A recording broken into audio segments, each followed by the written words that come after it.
South Africa is a nation grappling with its past. The scars of apartheid run deep. One of the most visible wounds is the vast disparity in land ownership.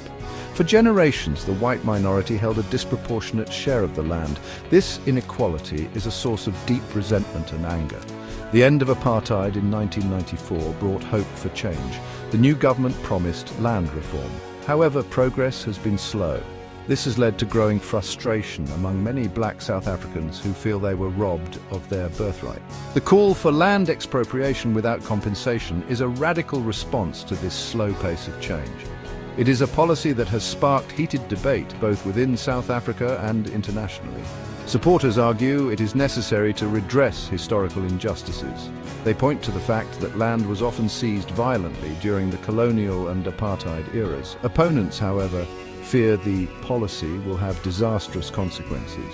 They worry it will destabilize the economy, discourage investment, and lead to violence. They argue for alternative solutions such as land restitution and market-based land reform.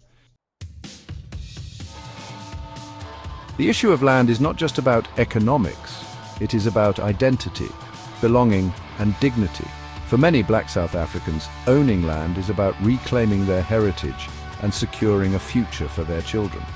They argue that true reconciliation cannot occur without addressing the fundamental injustice of land dispossession. However, the debate over land expropriation is fraught with emotion and historical baggage. There is a deep mistrust between communities. Some white farmers feel they are being unfairly targeted and fear losing their livelihoods. They point to the violence and chaos that has accompanied land seizures in neighboring Zimbabwe. The government argues that land expropriation will be carried out in a legal and orderly manner. They insist that only unproductive land or land obtained through illegal means will be targeted. They also emphasize the need for fair compensation for current landowners. Critics, however, remain skeptical. They question the government's ability to implement such a complex policy fairly and effectively. They also worry that the policy will open a Pandora's box of land claims, leading to further instability. The debate over land expropriation in South Africa has resonated globally. It has drawn comparisons to similar struggles in countries like Zimbabwe, Namibia, and Venezuela. Supporters of land reform in these countries point to the need to address historical injustices and empower marginalized communities. However, critics caution against repeating the mistakes of the past. They point to the economic collapse and human rights abuses that have often followed radical land seizures. They argue that sustainable land reform requires a balanced approach that respects property rights while addressing historical grievances. The international community is watching the situation in South Africa closely. Some countries have expressed concern over the potential impact of land expropriation on foreign investment and economic stability.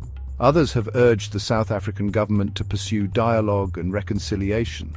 The South African government has defended its policy, arguing that it is a sovereign right to address historical injustices. They have also sought to reassure international investors that their investments will be protected. The land question in South Africa is complex. Expropriation without compensation is controversial. The status quo is unsustainable. Deep inequalities threaten social cohesion. Dialogue and compromise are essential. Justice and reconciliation are key. A multifaceted approach is needed. Only then can South Africa heal.